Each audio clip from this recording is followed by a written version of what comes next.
प्यारे बच्चों, आपका फिर एक बार स्वागत है रे क्लासेस फिरोजाबाद में। आज हम लोग क्या पढ़ने वाले हैं मालूम है? आज अपना चैप्टर चल रहा है सरफेस केमिस्ट्री। उसमें हम टॉपिक पढ़ेंगे प्रोटेक्शन ऑफ कॉलॉइड। क्या पढ़ेंगे? Protection of colloid. तो टॉपिक है आज का प्रोटेक्शन ऑफ कॉलॉइड।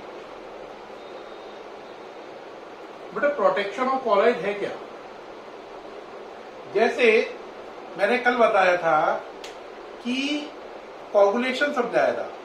कोगुलेशन क्या था याद करो कि अगर आप क्या ले लें आंसर कॉलॉइडल सॉल्यूशन ले लें, उसके अंदर क्या मिलाएं? एक्सेस ऑफ इलेक्ट्रोलाइट मिलाएं। क्या ले लें बोलो? Colloidal solution. उसके अंदर क्या मिलाएं? Excess of electrolyte. तो उसका क्या हो जाता था? कोगुलेशन। लेकिन आप एक्सेस ऑफ इलेक्ट्रोलाइट मिलाने से पहले ही इस कॉलॉइडल सॉल्यूशन में, लायोफोबिक कॉलॉइडल सॉल्यूशन में, अगर लायोफिलिक कॉलॉइडल सॉल्यूशन को डाल दो थोड़ी सी मात्रा में, तो फिर एक्सेस ऑफ इलेक्ट्रोलाइट डालने के बाद भी आप देखेंगे कोगुलेशन नहीं होगा।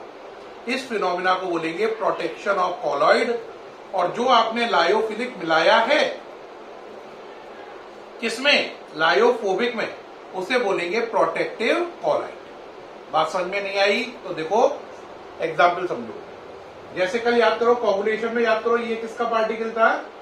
FeOH होल थ्राइस की। याद आया? हर पार्टिकल के अराउंड कितनी लेयर थी? 2।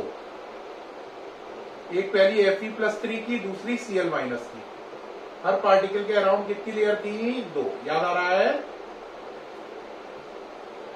लेबलिंग करूं या याद आ गया? ये पार्टिकल किसके हैं? FeOH होल थ्राइस के। इसके अराउंड कितनी लेयर हैं? 2। पहली लेयर किसकी है? Fe+3 की। दूसरी लेयर Cl- की। अरे याद आ रहा है? पहली Fe+3 की, दूसरी Cl- की। पहली लेयर को क्या बोलते हैं? प्राइमरी लेयर या फिक्स लेयर। दूसरी लेयर को सेकेंडरी लेयर या मोबाइल लेयर। और दोनों लेयर के बीच में जो पोटेंशियल डिफरेंस होता है उसे बोलते हैं इलेक्ट्रोकाइनेटिक पोटेंशियल या जीटा पोटेंशियल। याद आ गया ना? अब आप इसमें क्या मिला रहे थे बोलो? Excess of electrolyte. इसका क्या हो जाएगा? कोगुलेशन। कोगुलेशन होने पर वापस ये पार्टिकल पे से डबल लेयर हट जाएगी और ये पार्टिकल वापस क्या बन जाएगा? पीपीटी। क्या बन जाएगा? पीपीटी। यही तो था कोगुलेशन। लेकिन इसमें आप ये मिलाओ, इससे पहले ही आप इसमें क्या मिला दो? Lyophilic.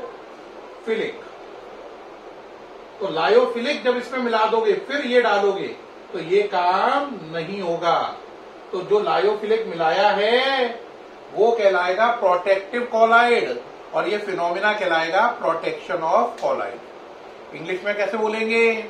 When we add small amount of lyophilic colloidal solution in lyophobic colloidal solution, then adding electrolyte, coagulation does not occur. Coagulation does not occur. This phenomena is called protection of colloid, and lyophilic colloid added is called protective colloid. Hindi में समझो, जब किसी lyophobic colloidal solution में आप lyophilic colloidal solution की थोड़ी सी मात्रा मिला दें तो फिर इलेक्ट्रोलाइट डालने के बाद भी कोगुलेशन नहीं होता है। इस घटना को प्रोटेक्शन ऑफ कॉलॉइड कहते हैं और मिलाए गए लायोफिलिक कॉलॉइड को प्रोटेक्टिव कॉलॉइड कहते हैं। अब आपके दिमाग में एक क्वेश्चन होगा, बोलो क्या? वो ये होगा कि सर मैंने लायोफिलिक मिलाया तो इसका कोगुलेशन क्यों नहीं हुआ? तो बेटा, जो लायोफिलिक मिलाओगे ना, देखो भाई, लायोफिलिक क्या करेगा? इसके अराउंड एक और लेयर बना लेगा, थर्ड लेयर। हर पार्टिकल के अराउंड कौन सी लेयर बन जाएगी? थर्ड लेयर और बन जाएगी। अब ये लेयर बन जाने से ये इलेक्ट्रोलाइट अंदर एंटर ही नहीं करेगा। ये लेयर बन जाने से इलेक्ट्रोलाइट अंदर एंटर ही नहीं कर पाएगा। तो जब एंटर ही नहीं करेगा तो इन दोनों लेयर को न्यूट्रलाइज भी नहीं करेगा। तो जब न्यूट्रलाइज ही नहीं करेगा तो आप बताओ क्या होगा? आंसर कोगुलेशन नहीं होगा, कोगुलेशन नहीं होगा। क्या पूरी बात क्लियर हुई? आपने क्या मिलाया? लायोफिलिक। उसने एक और लेयर बना ली इनके अराउंड। उसके लेयर बना देने से इलेक्ट्रोलाइट अंदर एंटर नहीं कर पाया, अंदर एंटर नहीं किया, तो ये दोनों लेयर न्यूट्रलाइज नहीं होंगी। ये दोनों न्यूट्रलाइज नहीं होंगी तो कोगुलेशन होगा ही नहीं, और ये फिनोमिना कहलाएगा प्रोटेक्शन ऑफ कोलाइड। अब यहां पर एक साइंटिस्ट थे जिग्मोंडी, वो ये जानना चाहते थे कि प्रोटेक्शन करने के लिए जो लायोफिलिक कोलाइड मिला रहे हैं वो कितनी अमाउंट में मिला रहे हैं, कितनी अमाउंट में मिलाए जाए, है ना, कि लायोफिलिक कोलाइड की कितनी अमाउंट मिलाई जाए इसके अंदर कि ये इलेक्ट्रोलाइट इसका कोगुलेशन ना कर पाए। उस लायोफिलिक कोलाइड की अमाउंट को ही उन्होंने बोला गोल्ड नंबर। तो साइंटिस्ट थे जिग्मोंडी, क्या नाम था? जिग्मोंडी। उन्होंने कॉन्सेप्ट दिया किसका? गोल्ड नंबर का। हिंदी में स्वर्ण संख्या, स्वर्ण संख्या का। उन्होंने स्वर्ण संख्या का कॉन्सेप्ट क्या दिया? उन्होंने कहा मालूम है पर लायोफिलिक कोलाइडल सॉल्यूशन 3 है। एक लायोफिलिक कोलाइडल सॉल्यूशन जो पहला वाला है, अगर वो मिलाऊं तो केवल 10 ml मिला दूं तो फिर ये इसका कुछ नहीं बिगाड़ पा रहा है, और दूसरा वाला उसके 20 ml इसमें मिलाने पर इलेक्ट्रोलाइट उसका कुछ नहीं बिगाड़ पाता है, और तीसरे वाले के 30 ml मिलाने पर इलेक्ट्रोलाइट इसका कुछ बिगाड़ नहीं पाता है। तो उन्होंने कहा बताओ सोच के कि 10, 20 या 30 में से कौन ज्यादा ताकतवर है। यानी कि एक के 10 ml मिलाने पर ही कोगुलेशन रुक रहा है, एक के 20 मिलाने पर रुक रहा है, एक के 30 मिलाने पर रुक रहा है। तो उन्होंने बोला सोच के बताओ कौन ज्यादा ताकतवर है। तुम्हारा दिमाग क्या कहता है? जाहिर सी बात है हम सभी का दिमाग ये कहेगा कि वो लायोफिलिक ज्यादा बेहतर था जिसके केवल 10 ml मिलाने पर ही कोगुलेशन होना बंद हो गया। उससे कम ताकतवर है 20 वाला, क्योंकि उसकी अमाउंट डबल लगी तब कोगुलेशन होना बंद हुआ। उससे भी कमजोर है 30 वाला, है ना, क्योंकि उसकी अमाउंट 30 ml लगी तब जाकर कोगुलेशन बंद हुआ। तो साफ साफ पता चल रहा है कि प्रोटेक्टिव कोलाइड की जितनी कम अमाउंट डालने पर कोगुलेशन रुकेगा उतना ही उस प्रोटेक्टिव कोलाइड की ताकत, पावर ज्यादा मानी जाएगी। और प्रोटेक्टिव कोलाइड की पावर को नापते हैं गोल्ड नंबर के टर्म में, जो कि किसने दिया? जिग्मोंडी ने। इसमें किसने दिया? जिग्मोंडी ने, है ना। तो इसमें ध्यान रखें गोल्ड नंबर जितना कम होगा, प्यारे बच्चों ध्यान रखना, गोल्ड नंबर जितना कम है इसका मतलब है उतना ही उस प्रोटेक्टिव कोलाइड की पावर ज्यादा है। यानी गोल्ड नंबर कम है तो इसका मतलब जो चीज बाहर से मिलाई जा रही है उसकी थोड़ी सी अमाउंट मिलाने पर ही लेयर बन जाएगी थर्ड वाली, और ये इलेक्ट्रोलाइट इसका कुछ भी बिगाड़ नहीं पाएगा, मतलब कोगुलेशन नहीं कर पाएगा।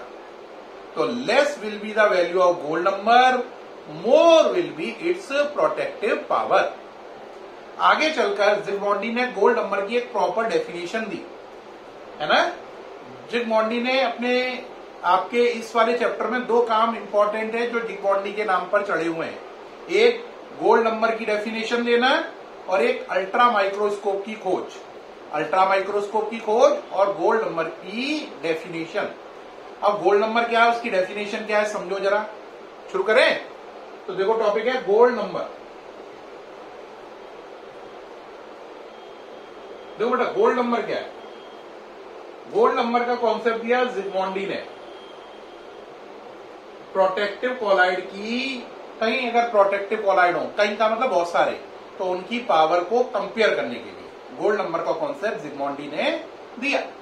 इसमें उन्होंने बोला डेफिनेशन क्या दी, उन्होंने बोला इसकी डेफिनेशन बढ़िया से बढ़िया बच्चे को याद नहीं होती है, बढ़िया से बढ़िया टीचर को याद नहीं होती है।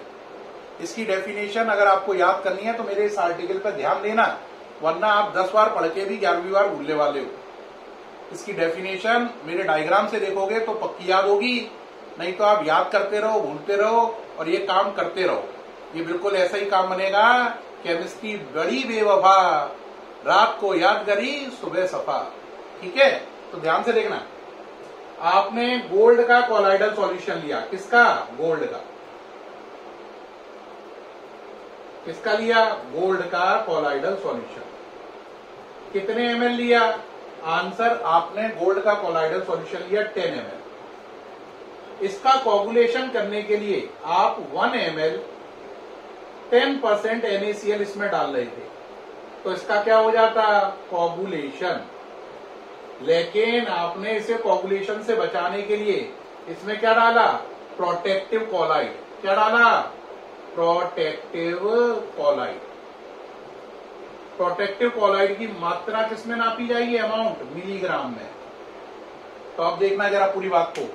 प्रोटेक्टिव कोलाइड की मिलीग्राम में वो अमाउंट, रिपीट, प्रोटेक्टिव कोलाइड की मिलीग्राम में वो अमाउंट जो कि गोल्ड के 10 ml कोलाइडल सॉल्यूशन में डालने पर, जो कि गोल्ड के 10 ml कोलाइडल सॉल्यूशन में डालने पर 1 ml 10% NaCl, 1 ml 10% NaCl solution इसका कोगुलेशन नहीं कर पाता। तो प्रोटेक्टिव कोलाइड की मिलीग्राम में वो मात्रा जिसे 10 ml गोल्ड के कोलाइडल सॉल्यूशन में डालने पर 1 ml 10% NaCl सॉल्यूशन इसका कोगुलेशन ना कर पाए, है ना, कहलाती है गोल्ड नंबर। तो जरा इंग्लिश में कन्वर्ट करो।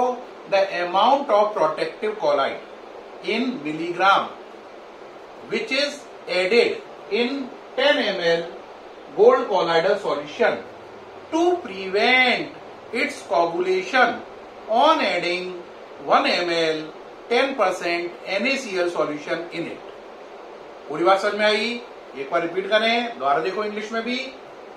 The amount of protective colloid in milligram, the amount of protective colloid in milligram which is added in 10 ml gold colloidal solution to prevent its coagulation by 1 ml 10% NaCl solution।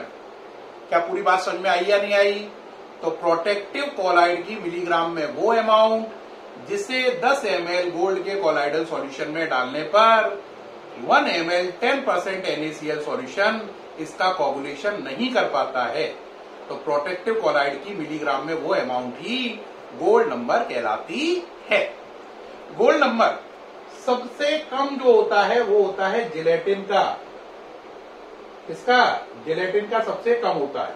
कितना होता है? याद रखो, ये NEET के question है दोनों। NEET के दोनों कौन से? नीट में पहला क्वेश्चन पूछा जाता है गोल्ड नंबर सबसे लीस्ट किसका है ना, और उसकी वैल्यू क्या होती है। और दूसरा क्वेश्चन आता है सबसे ज्यादा किसका है और उसकी वैल्यू क्या आती है। और बोर्ड में गोल्ड नंबर देके पूछेगा कि बताओ दोनों में से अच्छा प्रोटेक्टिव कोलाइड कौन सा है, या गोल्ड नंबर अच्छा होना बढ़िया है या कम होना। तो देखो बेटा, जिलेटिन का गोल्ड नंबर कितना है? 0.005 से 0.01, और स्टार्च का होता है आपका 20 से 25। क्या आपको बात समझ में आ गई? स्टार्च का कितना है? 20 से 25। तो इसका मतलब स्टार्च के 20 से 25 मिलीग्राम मिलाओगे तब प्रोटेक्शन होगा, जबकि जिलेटिन के 0.005 से 0.01 मिलीग्राम मिलाने पर ही प्रोटेक्शन हो जाएगा। तो इसका मतलब है जिलेटिन बेटर है स्टार्च से। तो गोल्ड नंबर जितना कम होगा उतना ही प्रोटेक्शन ज्यादा अच्छा होगा। क्या पूरी बात क्लियर हुई बच्चों? Doubt clear? तो गोल्ड नंबर कम होना फायदेमंद है, उसका कॉन्सेप्ट जिग्मोंडी ने दिया। आई होप आपको यहां तक पूरा क्लियर हुआ होगा। ठीक है प्यारे बच्चों, ओके, थैंक यू।